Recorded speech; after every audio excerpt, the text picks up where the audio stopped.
Sabboyyoo akka tasaa jaarsa gaarii ta'e gaarummaan ta'e sun bira kutteera. Gizee kaan si kabalaan jettee mira yoo badummaan ta'e bira kutte. Sababa qabu barabbisee dhiyeeraatiif bilbila. Maal? Anu guyyaa takka takka si baasa wayi guyyaa mara si baasa guyyaa takkatti si baasu waan silaa hin jirrellee xalabattu sii biti. Wanni hin jirre hin jirtu eessaa naati. Maaltu si gaatummaan xalabannaa yooma san uumamte.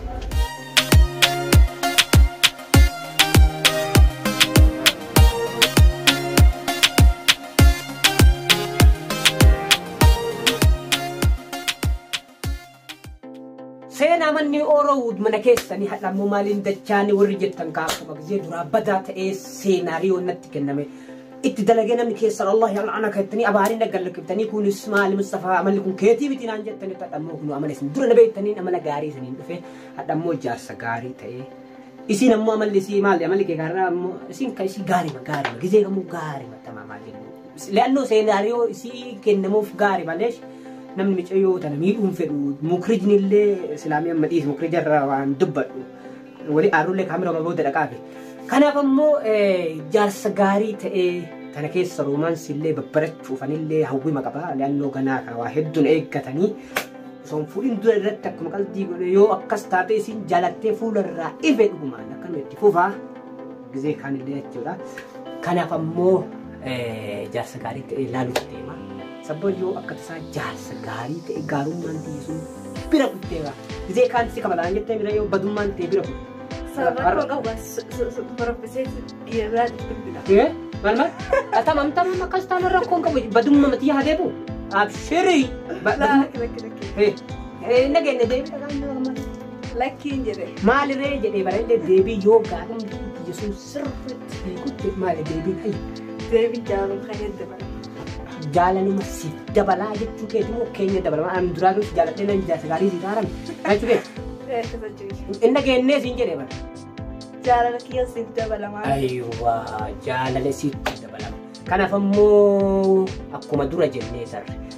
Addunyaa kanarra wanni lama waan bultii namaa diiguuf waan bultii namaa ijaaru maali sun ammoo rakkinni jidduu kanaa beekuudha. Afaan walii galuu dhabuu fa'a.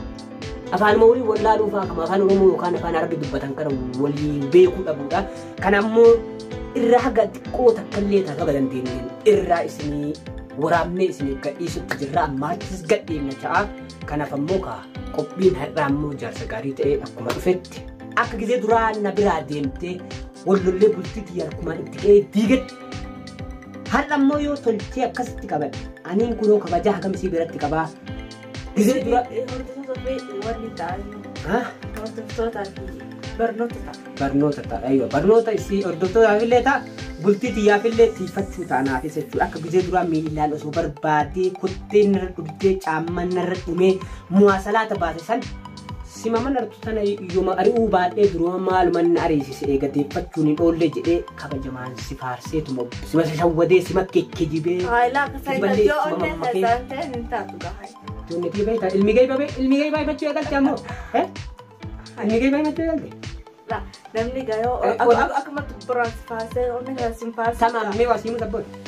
Ati gubbar tani lefals, ja ati ilmi gay, lah gubbar rasi rapsu, gubbar rasi farsu, kamu tuh kisah filata.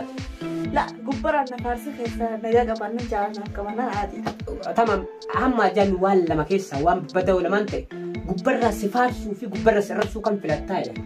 Angkat sendiri ngaflat. Yo gubbar ada rapsa, orangnya sangat berjalan juga nafkah betul. Kalau mau yo gubbar rasi rapse. Jalan juga orangnya sangat. Yo gubbar rasi dah, le jalan orangnya kita sih kapan terlihat? Dah hati. Aku kan titik sudah dah. Lagi terus. Haji cuma bersih itu masih jalan sih kapan beta tuh kah? Akak aku nolak.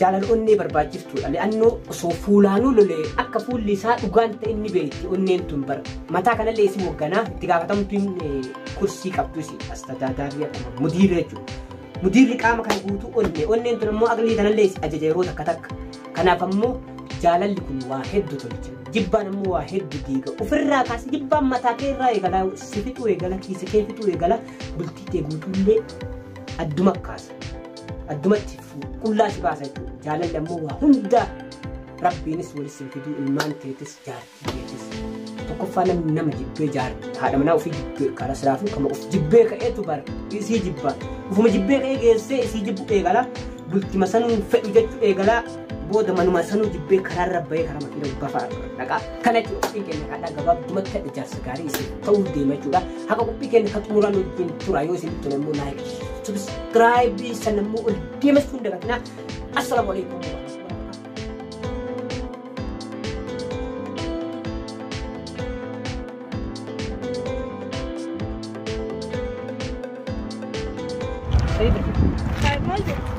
Gaktai sinjada. Iya, apa katin tempat tuan ni tempat tu sinap ni kamera? Raja tempat ni. Hah? Gaktai tempat ni. Tempat tu? Ya, teman si gamma cina anu matak kawan pet. Wan selanam nintan dia nelesi dia cendan. Bakafete si biu, bakafete si dem si salan, bakafete tempat cucian.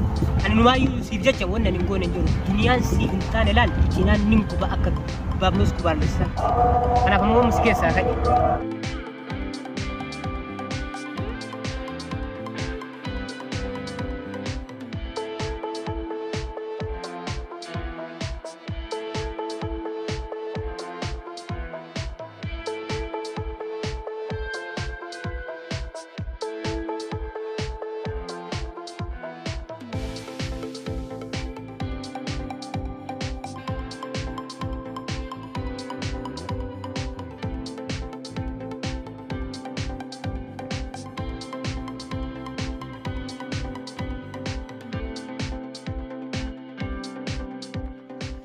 Okay, dokan turun ira kenapa?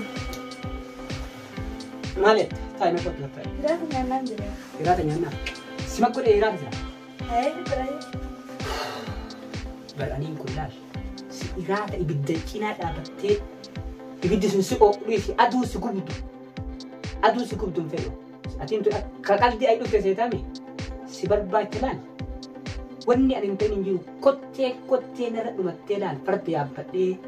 Harre ra holat tare nama bira deeme nama sammu silan nama sammu qaba jedhan bira dhaqee mammariyaa dheerin bichayyoo sanin jaalladha akkan gariin ammoo laan akka warraa guugudhee hantuu tafaa qaliinyaa naannidha wanni godhin hin jirtu ati ibidda dhiifama ammoo natu balleesse kasarraatanyaa si barbaadu jira osoo ani yoo waan barbaade akka jabaadhee barbaade ati ibidda bira dhaabattee na jalaan gubattu kanaaf immoo la berarti najala dikko magasi o ujachuun an nuusan narraa irra tanaan nuusa qaama kiyyattu narraa irrata kanaaf immoo jechuudha ammanti tana yeroo gabaabaa keessatti akka sarraatanyaa sii barbaadu inshaallah ammasii fargaa kanaaf immoo ati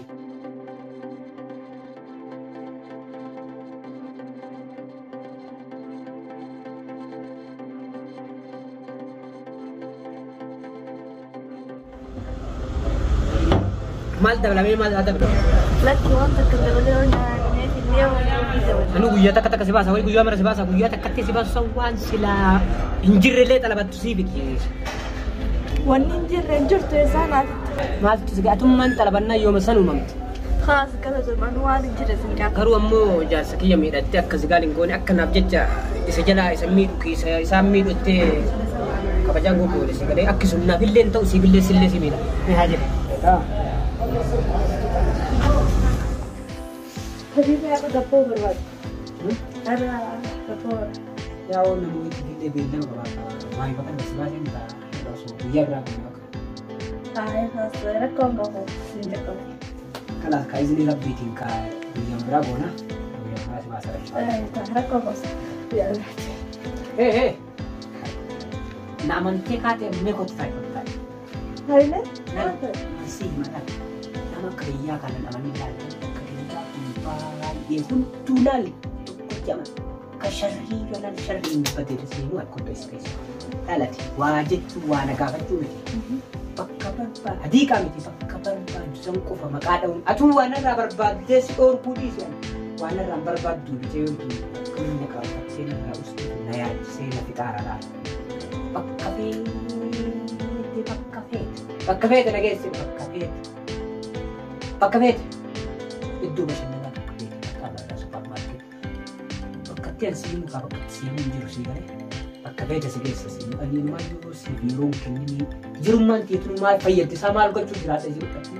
Rumah algo cuci rata nari beda. Rumah Ayyoo siif hin jiraatini maalumaaf jedhee nu jiraatame. Kanaaf ammoo namni hin geenye akka takkaa'e rabbummaan hin dhiisu laalaanii namantee waati kaatee akka namni jirtu. Anamummaa rabbi nan dhiisu illee anamummaa rabbi kana dhiisuuf jecha miti wal dhiisu fakkaatan nan dhiisu haa rabbi. Ana soo si waa mufachiise guyyaa tokko kan si qaaleen godhin barbaadu waan dhiisu fakkaate achis keessa bira gufaa addaatti gara faafannaan qaalii kee godhuu baannaan ani rabbu kana dhiisu fakkaata.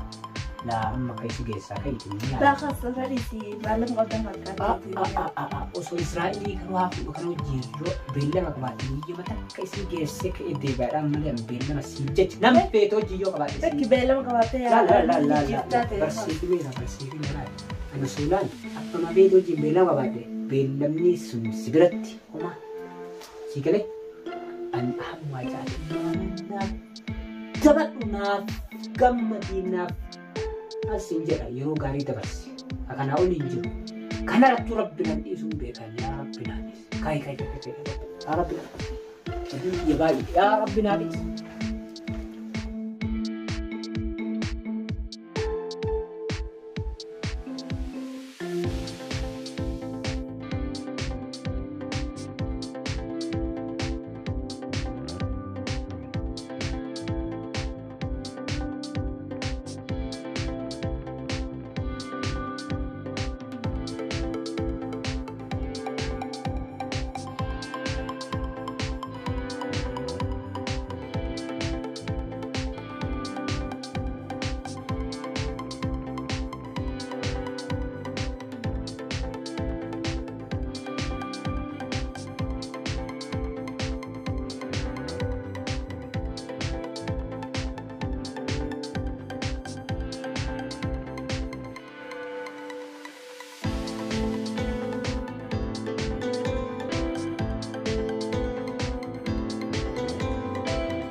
Kasila barbaadu san je qofa maqaa dhoofnaan ni kanas ka'e uffata jijjiiratan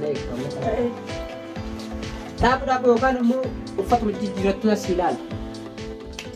Kunoo dachaanii akkuma argitan akka gisee dura mana ari'ettiin ari'inee kabajaadhaan jaalalaan waan isiin irraa barbaaddu hunda godhee fi waan isiin barbaachisu hunda yoo godheef jechuudha. Deebiin isaa maal ta'a ka duraatiin hagamu garaagarummaa qabaa ka jennee ilaallu ta'a. Dhugaa beenan yeroo takka waan koomeediyaa takka isinaa kolfisiisaniif isinaa kolfisiisnuuf ittis maynu dhugaa akkaataan itti silaa haadha manaa ta'e waliin jiraattu kanuma jechuudha. Waan isiin hajamte osoo isiin hajamtee too sin gaafatiin godhuuf yaadii godhuun bareeda. Waliigalaan haadha manaa jechuun namni yoo alarraa gara manaa gale yoo mana sanii kabajaa qabaate abbaa manaa jedhama. Abbaa manaa sun immoo haadha manaa yoo kabajee yoo isa wajjin deemee yoo manaaf fiitii kabajaan qabaatiin alaallee kabajaan qabu. Kanaaf ammoo namni haadha manaa ta'e kabaju ammoo ati kabajamaadha bakka kamittu. Kanaaf ammoo haadha ilmaan ta'eetii kabajuun sirra jiraata. Keessaafuu kabaja jaalalli isii qabaachuun jaalala. Waan takka gorsitee loltuunis ammoo jaalala qabaachuu fi haga feete afaanii waa jedhu akkaati. Dhugaan lolleen isiin jaalala qabaannaan inni beekti. Hatta osoo ati balleessitee gisee takka dogongortee lolteen yoo ati jaalala qabaattee isiinuu sitti aartee wanni taatu hadha maaluma ta'e maal ta'e sirriin jiruma jettee jal'ifti malee jechuudha. Kanaaf ammoo jaalalaan haadha manaa ofii qabachuun jechuudha. Isiin warqiidha nama beekutu qabata. Kanaaf ammoo jaalalti waa hunda caalaa barbaachisaadha. Kanaaf warroonni akka itti fufuu feetan warroonni bultii gaarii feetan warroonni milkii umrii feetan manaan kabajamaa sun ammoo haadha manaa ta'e kabajii isii wajjin isiif adda bandhabin jecha isii lafatti gatiin. Kanaaf ammoo yeroo isii waa sirraa barbaaddutti ookee jedhiin akka ilmaatitti ajajamiif akka rafiiqaatitti akka hiriyyaatitti akka abbaa manaatiif haadha manaa akka utubaatis ilaalti siin jechuudha. Akka irkootitti sitti hirkatte akka jidaaraatitti yeroo ati ammoo nama dayyuu si taatee uuma takka bu'aa dhabde ammoo yeroo kana ammoo yeroo kana jechuun yeroo umri wanni hundi sirratti gargaaru kanaaf immoo osoo sun hin gahin jechuudha ergaan xiyyaadhaaf isinii qabus kanuma assalamu alaikum warahmatullahi